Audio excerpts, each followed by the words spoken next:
noches, señoras y señores.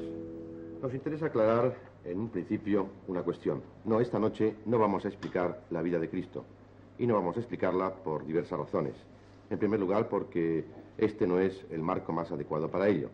Después, porque esta subida es un programa que se caracteriza por ser biográfico y humano y escapa a las dimensiones geniales, divinas de Jesucristo.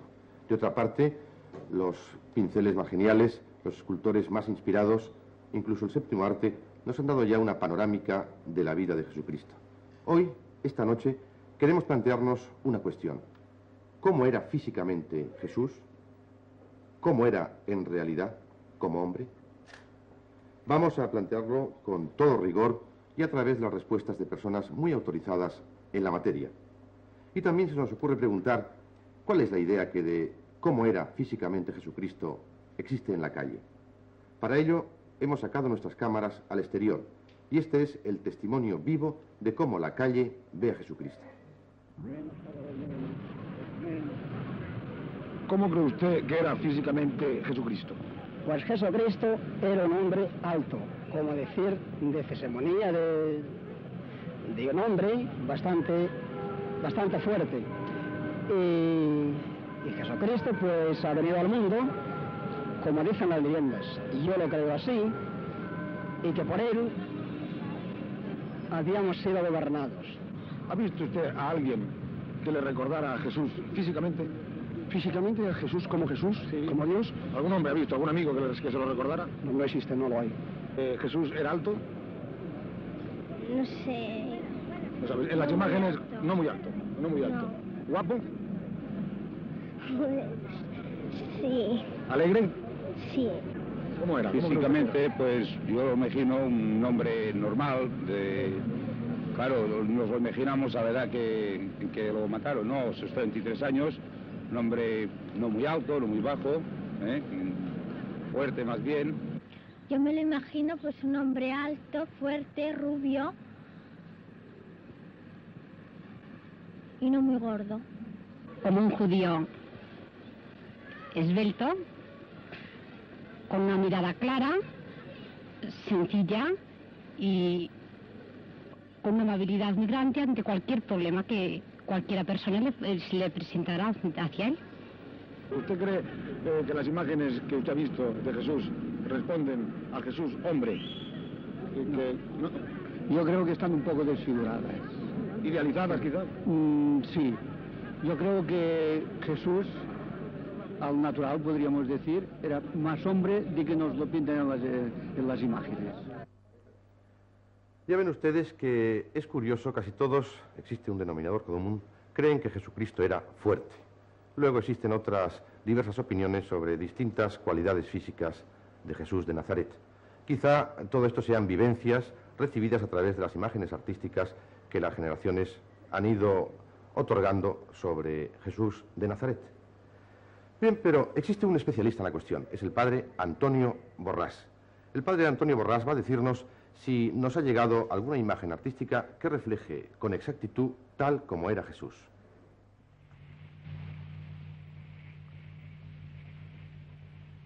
Propiamente, no poseemos ninguna imagen auténtica de Jesucristo ni de la Santísima Virgen.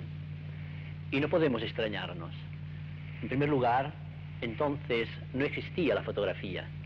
Y en segundo lugar, Cristo ni fue un emperador, ni un cónsul, ni un senador, ni disponía de una fortuna para hacerse hacer un busto al estilo romano. Más aún, la mentalidad judía no era favorable a las representaciones humanas.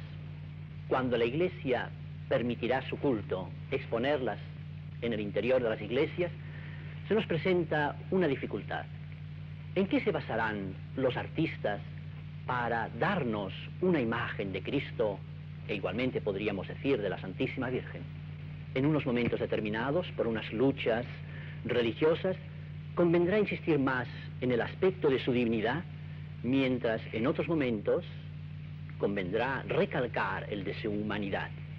Así, por ejemplo, cuando en el siglo IV, después de la llamada paz constantiniana, la Iglesia ve reconocidos sus derechos, logra en cierto sentido su triunfo, es lógico que se nos presente a Cristo como Señor, como Kyrios, como Rey, y le veremos aparecer en el fondo de los ábsides con toda su majestad, con toda su gloria.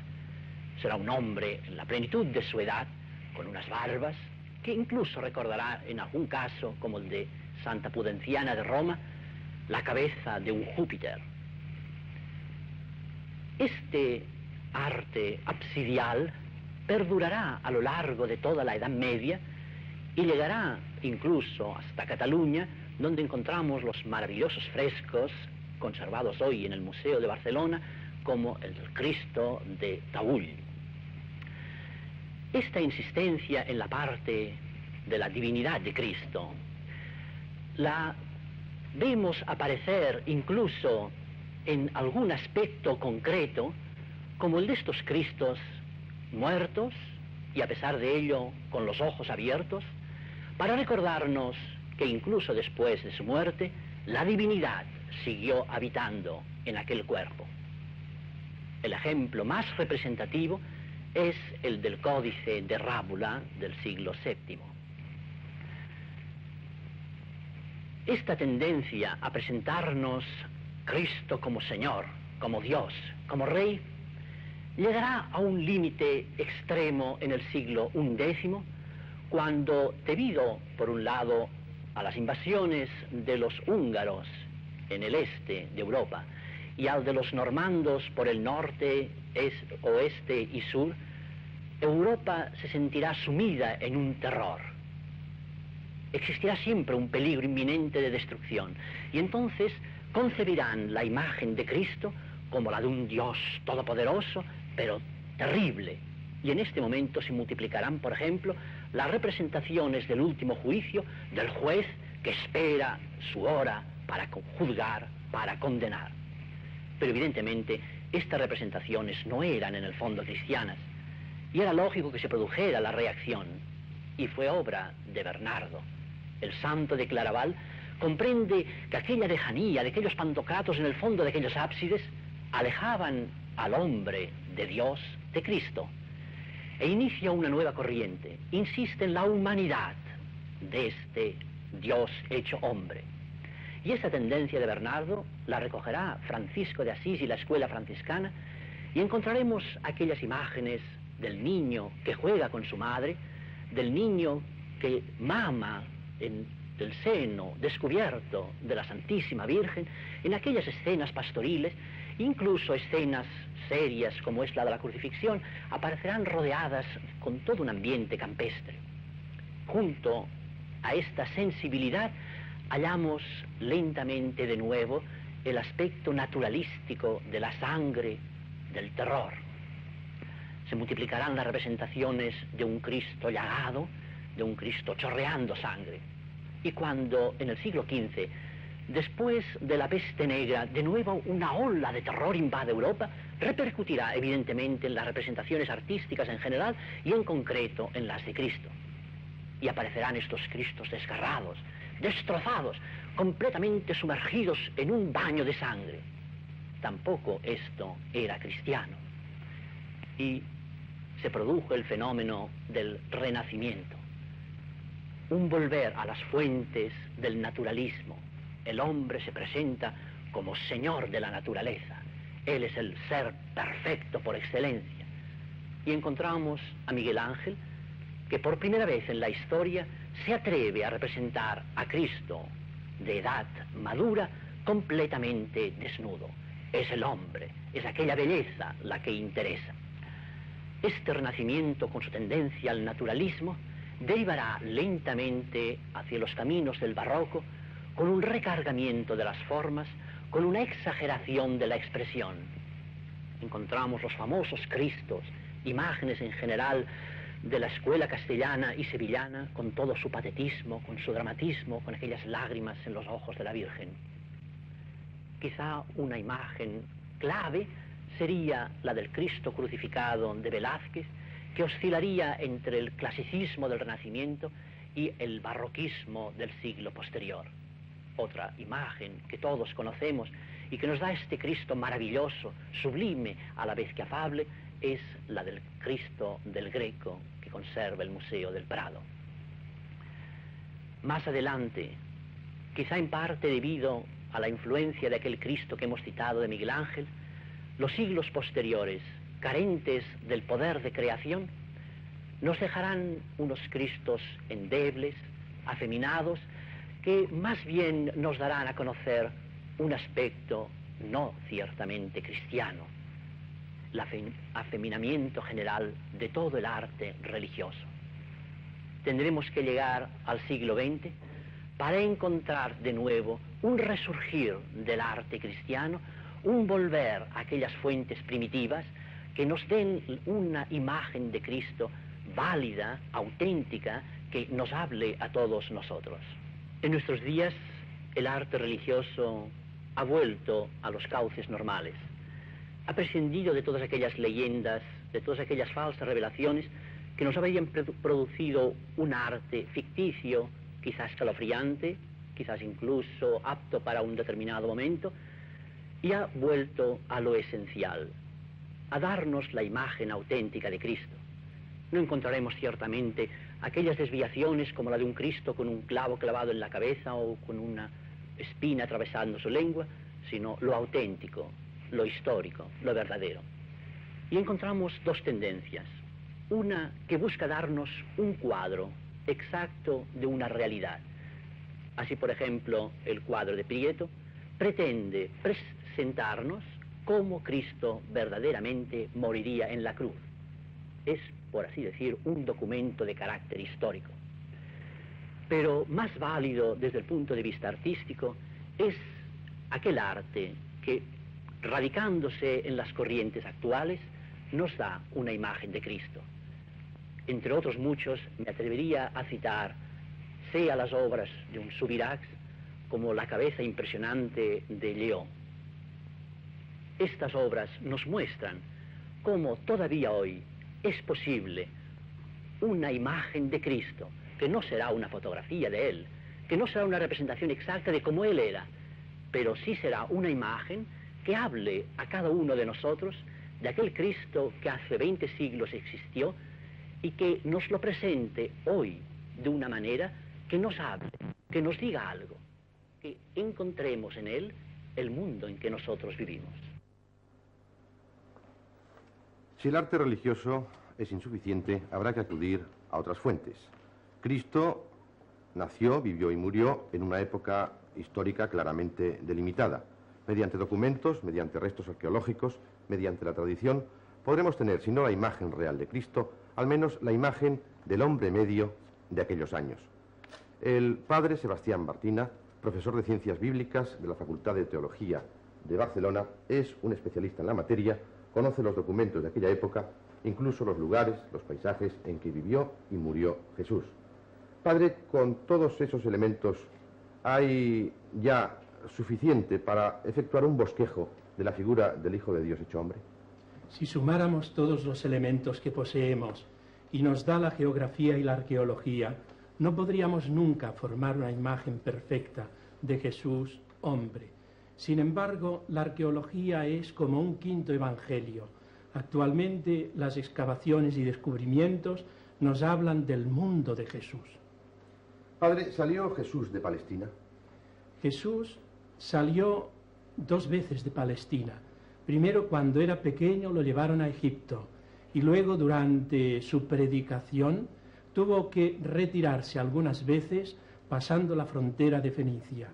Todo lo restante de su vida la vivió en Palestina. Padre Bartina, ¿escribió en alguna ocasión Jesús?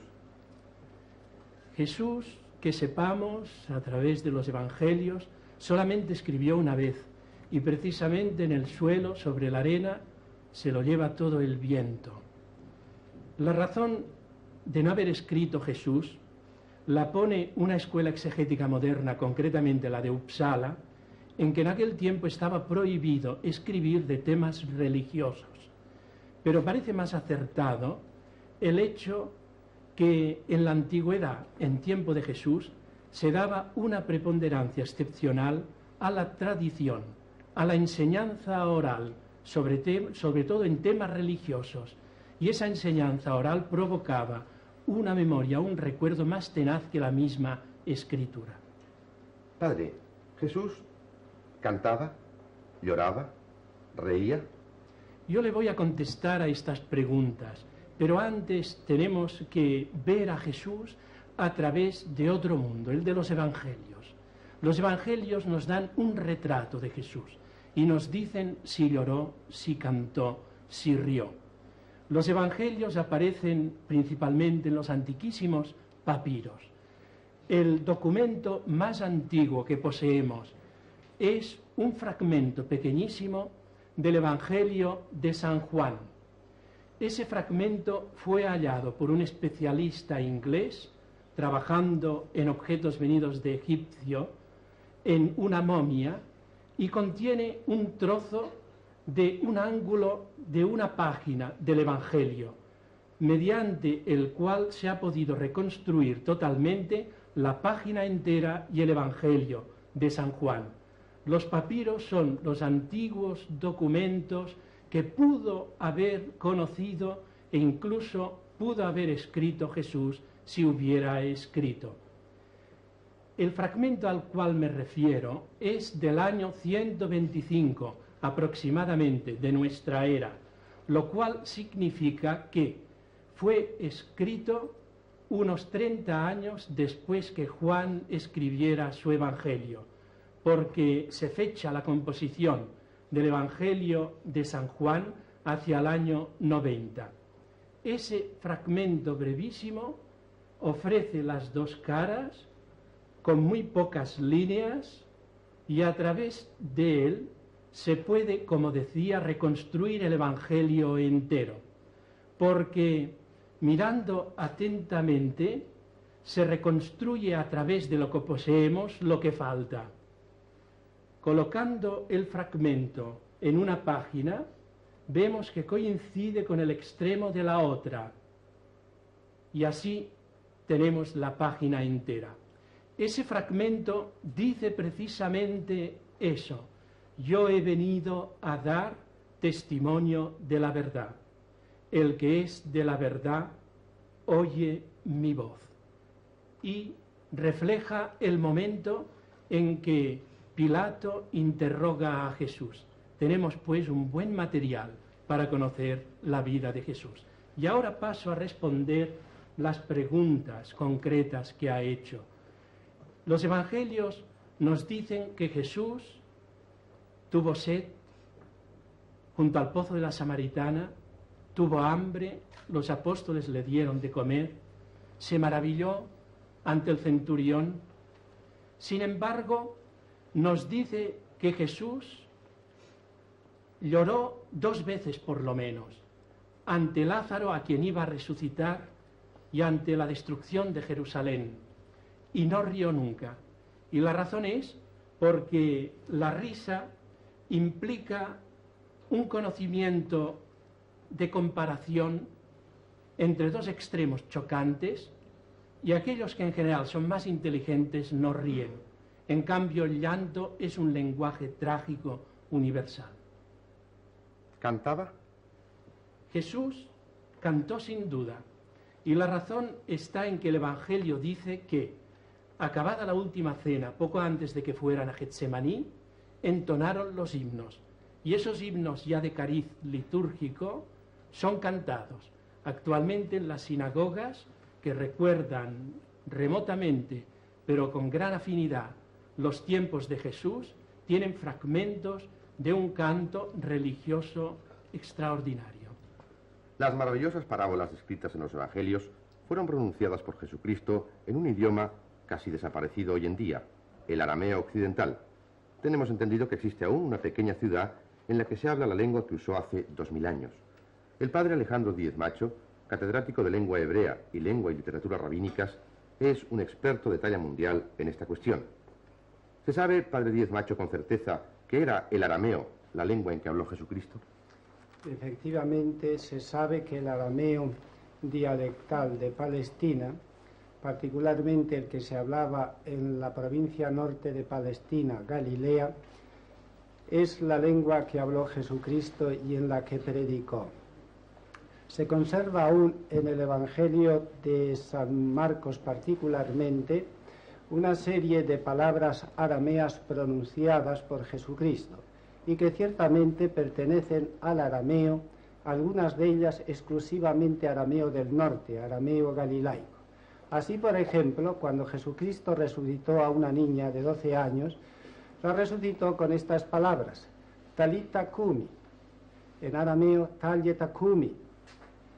Si Jesucristo hubiera resucitado a una niña de Judea, no hubiera empleado la palabra talita, hubiera empleado lo que utilizaban en el arameo del sur, en el arameo de Judea, que era un arameo un tanto diferenciado del arameo del norte. Hubiera dicho ulenta kumi, doncella, niña, levántate, resucita. Conservamos también algunas otras palabras, por ejemplo, Ephetah. Y sabemos que esta palabra es arameo del norte, arameo galilaico, porque, según el Talmud, los galileos no pronunciaban las letras guturales, les costaba extraordinariamente pronunciarlas. Y así a San Pedro le descubrió una criada del sumo sacerdote que era seguidor de Jesucristo, que era galileo. Casi todos los seguidores de Jesucristo más cercanos eran de Galilea, precisamente por su acento galileo. Este acento galileo, en parte, se manifestaba en la no pronunciación de las guturales. En ese caso del Ephetah, efectivamente falta el pronunciar la última letra, que es una gutural llamada Het, Ipetah. Había de haber pronunciado correctamente y en el sur así se pronunciaba. Por tanto, la lengua de Jesucristo, acreditándolo ya algunos ejemplos del mismo Evangelio, era el arameo dialectal del norte. Pero Jesucristo era un políglota. Jesucristo conocía el hebreo bíblico, y esto aparece claramente en su designación un día, un sábado, en la sinagoga de su pueblo de Nazaret, para tener la lectura de Isaías y su comentario. La lectura de los profetas, lo mismo que del Pentateuco, se hacía siempre en hebreo, como continúa haciéndose actualmente en las sinagogas. Luego Jesucristo, al ser designado para leer un trozo del profeta, Isaías evidentemente prueba que conocía el hebreo bíblico, porque los últimos documentos encontrados muy recientemente en Palestina, las cartas de Bar Koseba, testifican que en Palestina se hablaba también, particularmente en el sur, otro tipo de hebreo que es el llamado hebreo mísnico, un hebreo en el cual están escritos ciertos libros canónicos de los judíos, sobre todo la Misná, que le da nombre. Finalmente, Jesucristo pudo hablar, seguramente que en alguna ocasión habló el griego. Hoy está probado sobre todo a base de grafitos, precisamente algunos de ellos muy importantes encontrados en el mismo pueblo de Nazaret, y a base de inscripciones en osarios encontrados más o menos en toda el área geográfica de Palestina, que el griego había penetrado profundamente en toda Palestina, y no solo en las clases cultas, sino también en las clases populares. Posiblemente, probablemente, Jesucristo, en su conversación con Pilato, al preguntarle si era rey de los judíos, le preguntó Pilato ciertamente en griego, y Jesucristo le respondería también en griego: tú lo dices. Muchos de ustedes habrán oído hablar de la famosa sábana o sudario de Turín, que al parecer guarda la única imagen real de Cristo que existe en el mundo. El padre Ramón Reguán conoce este tema a la perfección. Padre, ¿qué es la sábana de Turín? La sábana de Turín, llamada también Santo Lienzo, es un documento histórico de un valor incalculable desde el punto de vista científico, de comprobación apologético. Es una reliquia, podríamos decir, de la pasión de Jesucristo, de los tormentos y de la muerte de Cristo en la cruz. Pero esa reliquia tiene una cosa especial. Todas las reliquias realmente se comprueban con los argumentos llamados extrínsecos, como son monumentos, cartas, escritos, etc. Pero esta reliquia se puede comprobar y su verdad y ser seguro lo que se dice de ella a través del mismo documento, a través de la misma Santa Sábana, o sea, con argumentos intrínsecos.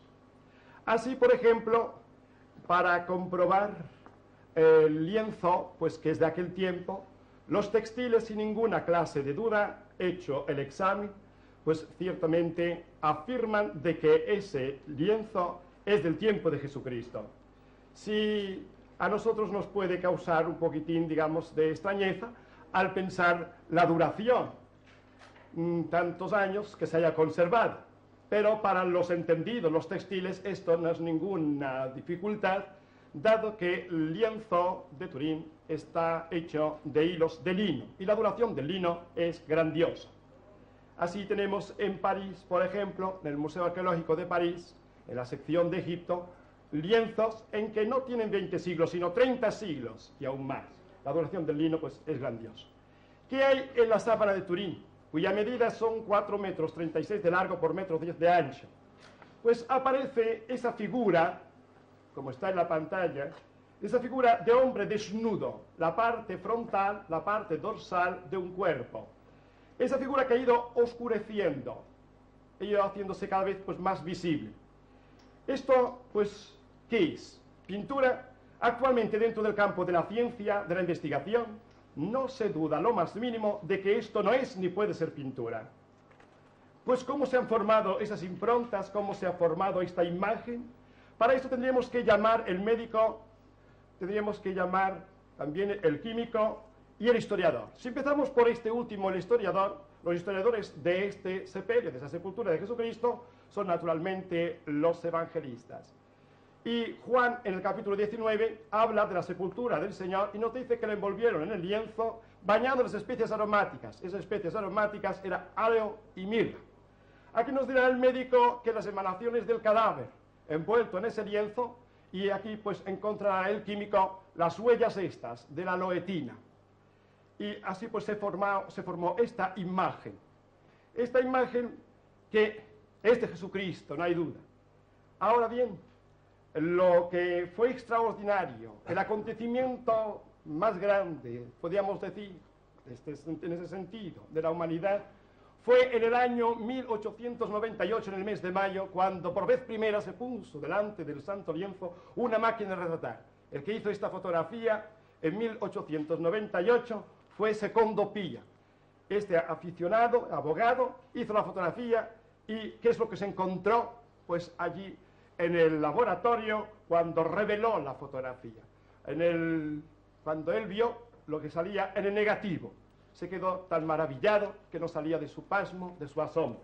Pero esto no se pudo comprobar porque corrió como un reguero de pólvora por toda la cristiandad lo que había sucedido. Pero esto no se pudo comprobar hasta el año 1931, que Giuseppe Henry ya hizo pues varias fotografías y efectivamente, ¿qué es lo que sucede? Para ver esto, explicarlo brevísimamente con pocas palabras, ahí proyectamos este positivo y negativo de una fotografía cualquiera, en ese caso el Papa Pío XI, y que aparece, como ven en la pantalla, está pues la imagen, diríamos, fotográfica del retrato ese. En el otro está el negativo. Ahora bien, como ven, el negativo, el positivo, completamente invertido, la luz y la posición. Si hago una fotografía pues del negativo, ¿qué es lo que saldrá? Pues han visto ustedes cómo es la sábana blanca, esas improntas que iban oscureciendo. Se hizo la fotografía del santo lienzo, y ¿qué es lo que apareció en el negativo? Pues ahí tienen ustedes en la pantalla lo que hay pues en la santa sábana y lo que salió en el negativo, o sea, un retrato de verdad, un retrato de Jesucristo, una imagen ciertamente, un rostro que no se ha atrevido ningún pintor a imitarlo. Podemos decir pues con toda verdad que de Jesucristo tenemos su retrato, el único hombre que ha existido antes del año 1860, que es el invento de la máquina de retratar, en que podemos decir con toda verdad que tenemos su retrato. Muchas gracias, Padre Reguán. ¿Cuáles serán los aspectos psicofísicos de Cristo? De ellos va a hablarnos el profesor Fernández Cruz catedrático de Patología Médica y Propedéutica Clínica de la Facultad de Medicina de Madrid.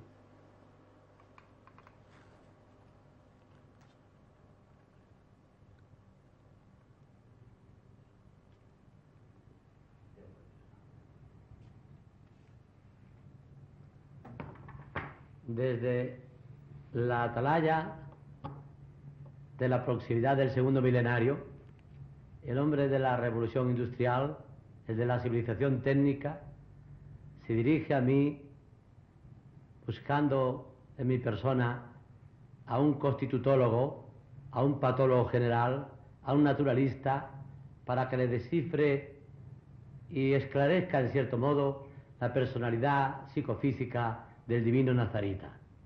Grave problema este, cualquiera que sea la óptica con que quiera analizar la personalidad de Cristo en su versión psicofísica. Cristo fue dulce y suave en su trato con los hombres.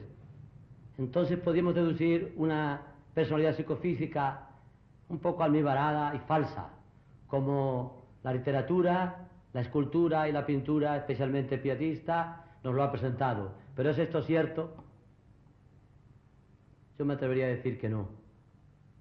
El rabí, en muchos instantes, se comporta como un hombre desdeñoso, como un hombre a veces altivo. Hay la imagen recogida por el Giotto, cuando le visita Iscariote y le da el beso, con qué gesto de aprensión, de altivez, de lejanía le recibe el Cristo.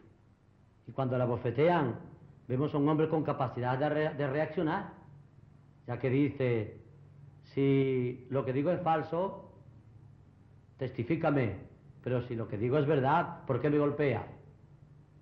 Siempre inquisitivamente pregunta y con altivez. Jamás es sensible a la falta de compasión de los demás. Velázquez lo ha recogido en su preciosa pintura del Cristo amarrado a la columna. Es un Cristo que sufre, que está agobiado, pero que no ha perdido su dignidad. La falta de compasión no le aniquila. Su problema más bien con los hombres, cuando se siente más que hundido, aniquilado, es por la ausencia del entendimiento. Es un problema más que de espíritu, que va más allá de lo espiritual, más del conocimiento, va más allá del propósito socrático. Es un problema de entendimiento el que agobia al Mesías en su paso por la vida histórica.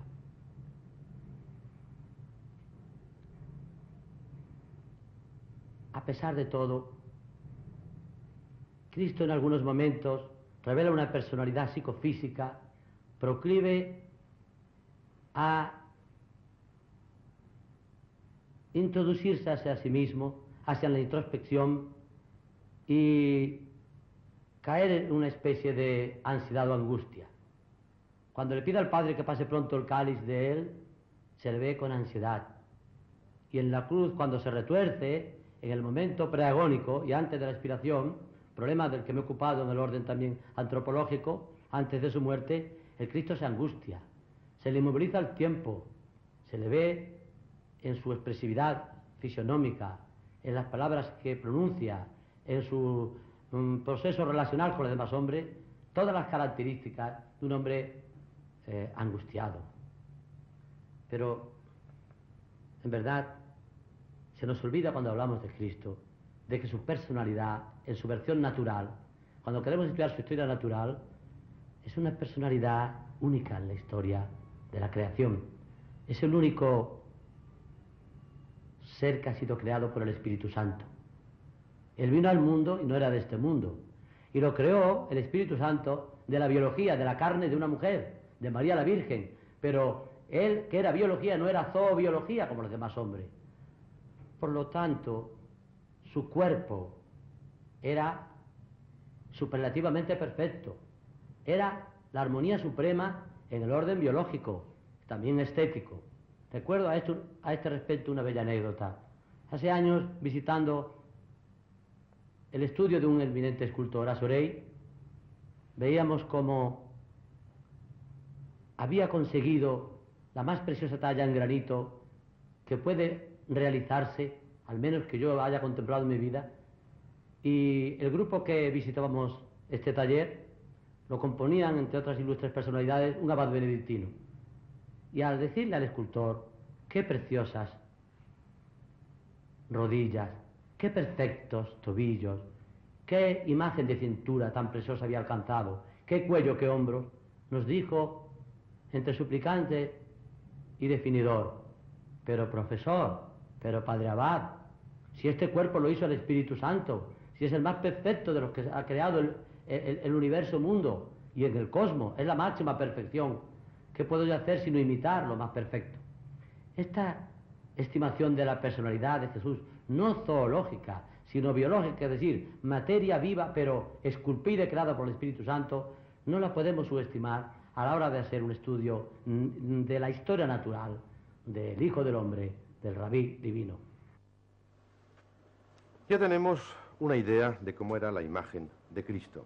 Sabemos cómo lloraba, cómo cantaba, en qué idioma hablaba. Quizá intuimos incluso cómo era físicamente. Pero como hombre padeció sufrimientos y murió en la cruz. Anatómicamente, ¿cómo era Jesús? ¿Cuáles fueron los sufrimientos que padeció? El doctor Paricio, que es un destacado traumatólogo de Zaragoza, va a darnos apasionantes perfiles sobre este tema que nos demandamos. Somáticamente, Jesucristo era una persona normal. Era un individuo normosomático, más bien leptosomático, es decir, alto y muy delgado. Su estatura pasaría de los 1,80, tal vez los 1,82 o 1,83 de estatura. Frente ancha, cabello negro, ojos grandes en sentido transversal, nariz larga también, labios muy acusados, barba muy cerrada, nuez de Adán poco marcada.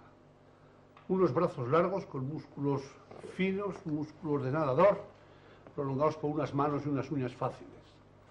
Pierna larga también, con una tendencia a disminuir la bóveda del pie, un pie plano de primer grado. No como defecto, en el Señor no había defectos, era la suma perfección humana. Los defectuosos somos nosotros que durante generaciones y generaciones usamos tacones en los zapatos. Todos los individuos leptosomáticos, por esa misma constitución, son fáciles a la depresión y al cansancio. En el Señor se daban estos extremos. Buscaba de preferencia sitio donde sentarse, se cansaba fácilmente. Con esto vemos que era un sujeto no muy propicio para todo el sufrimiento en que había de venirle luego. Es indudable, por otra parte, que el espíritu sufre a la vez que el cuerpo. Es decir, si este hombre ya estaba predispuesto a un sufrimiento por aquella doliente despedida de los discípulos en el cenáculo, por aquella oración del huerto en la cual su impacto neurocirculatorio al nivel del cerebro fue tan enorme que le hizo caer sobre su rostro orando, a pesar de que los judíos oraban de pie, ya nos habla de esta predisposición a soportar poco sufrimiento.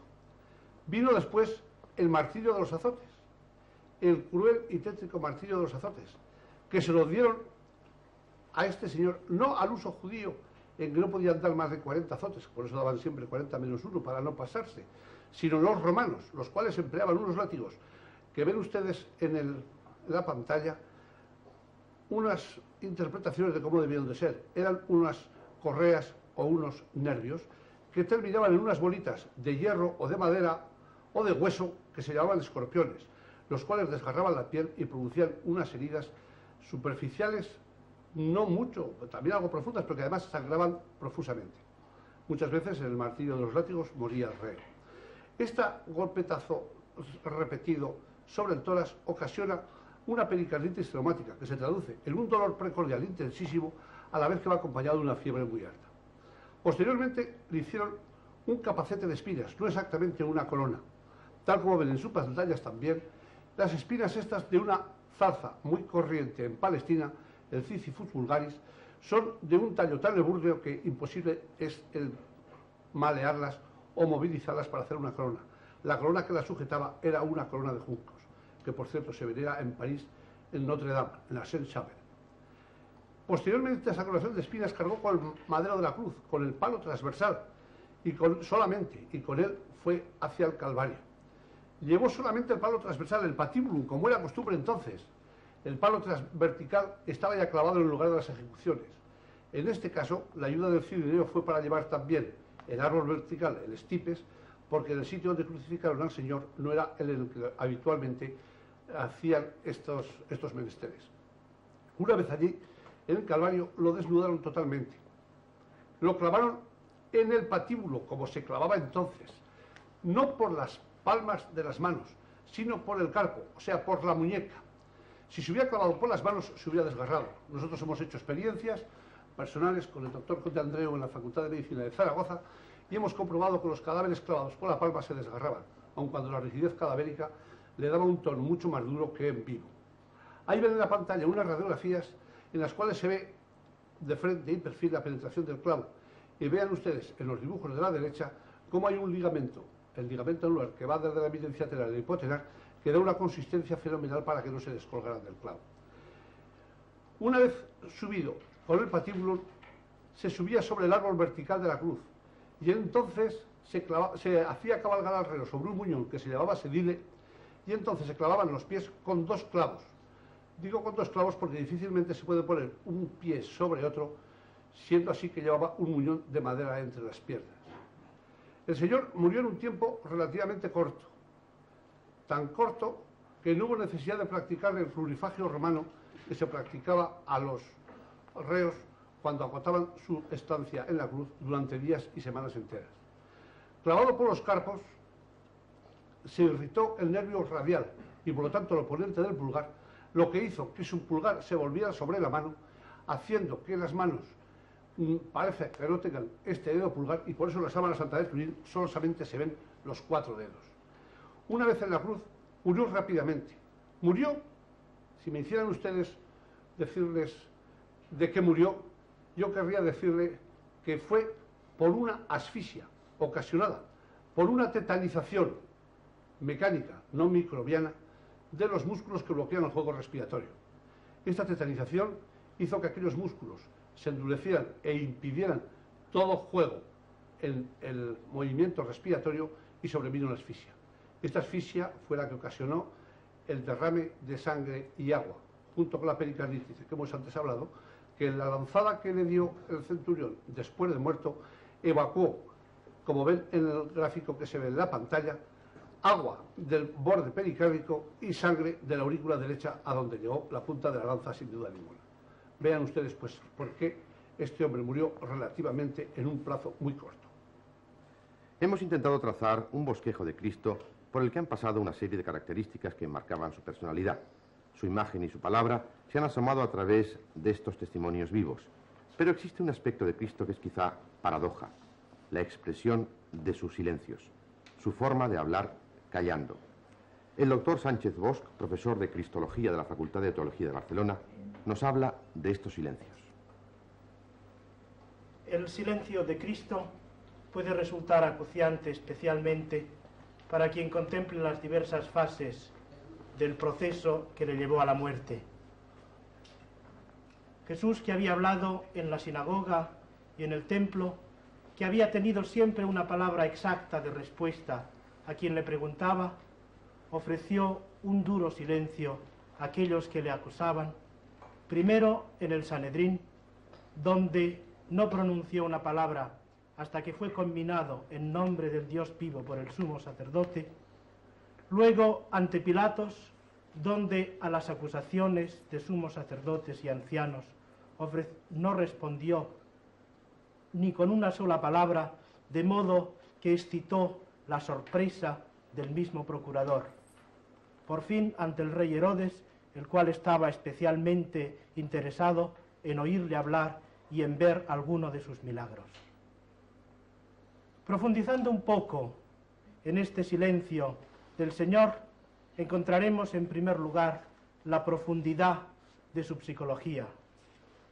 Nos daremos cuenta una vez más de que sus palabras no proceden de una facilidad en hilvanar conceptos, sino que tienen un fondo de interioridad, de contacto de Dios, fondo que no es en modo alguno atacado ni por el criterio de la muchedumbre, ni por la perspectiva de la muerte.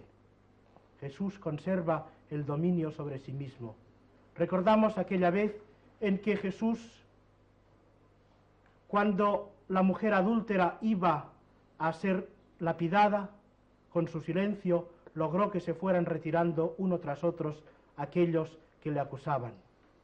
Esta vez el silencio de Jesús no logró tanto, pero quedaría impreso en el corazón de muchos como quedó impreso en el corazón de Pilatos.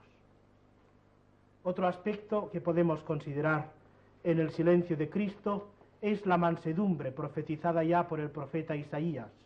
Como un cordero será llevado al degüello, como una oveja ante aquel que le trasquila no pronunciará una sola palabra.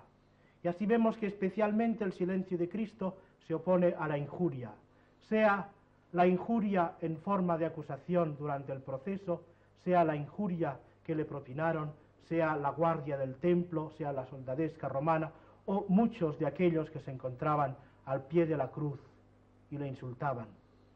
Jesús es silencioso ante la injuria, pero tiene una palabra rápida de consuelo para aquel pobre hombre que, clavado en una cruz semejante, le dice: acuérdate de mí cuando te encuentres en tu reino. Un tercer aspecto del silencio de Cristo es que el silencio de Cristo representa un juicio, casi una condenación para aquellos que le están condenando a él. Jesús ha sido acusado, un paréntesis, perdón, pido un paréntesis.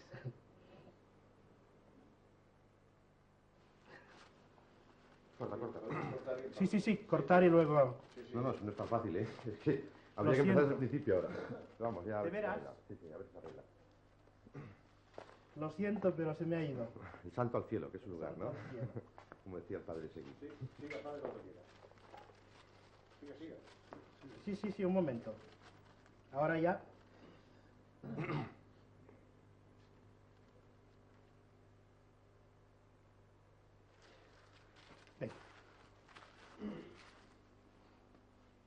Jesús mismo había dicho que quien es de la verdad oye su voz. Por eso, cuando el hombre se acerca a él sin una disposición a cambiar su vida, sin una disposición a aceptar la verdad de Cristo, entonces topa con el silencio de Cristo. Por eso Cristo, en un modo especial, no responde a Herodes, que quería saber de sus parábolas y ver sus milagros, pero no para convertirse, sino como un lujo más entre los lujos de su corte. Y así la palabra de Cristo se convierte en esta paradoja. Se convierte en silencio para aquellos que no quieren aceptarlo, y en cambio su silencio es palabra elocuente para aquellos que le quieren seguir. Decíamos al principio que hoy nuestro programa era un intento de bosquejar la figura de un hombre que irrumpió en el mundo y lo transformó en un momento histórico. Pero no podemos olvidar, porque es consustancial, su doble condición de hombre y de Dios. Era, diríamos recordando a Teilhard de Chardin, necesaria, indispensable, la inmersión de Dios en lo humano para reincorporarse después a la cúspide de la evolución. Y si como hombre es, desde el punto de vista cósmico, el foco del universo, como Dios es su creador. Hemos sabido de su figura, de sus risas y sus palabras, de su cuerpo torturado y de sus silencios que hablaban. Pero intuimos que esta poderosa figura que hemos tan solo entrevisto se manifiesta no solo en unos testimonios, valiosos sí pero insuficientes, sino en todas las cosas de este mundo. La imagen de Cristo hombre se asoma tanto en la oscura y húmeda mina como en el blanco, metálico, casi frío pero palpitante quirófano en el que unos hombres luchan por la vida de otros. En el grácil y pausado vuelo de las aves del cielo o en el raudo y veloz de los ingenios que el hombre ha construido para imitarlas. En los profundos y diáfanos ojos de un niño que se abren asombrados al mundo o en el metálico tubo que explora impasible el microcosmos.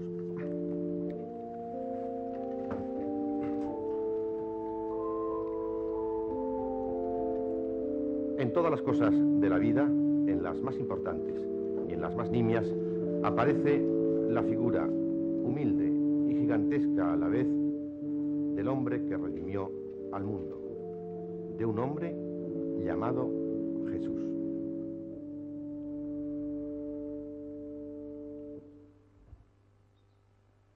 Realización: Eugenio Pena.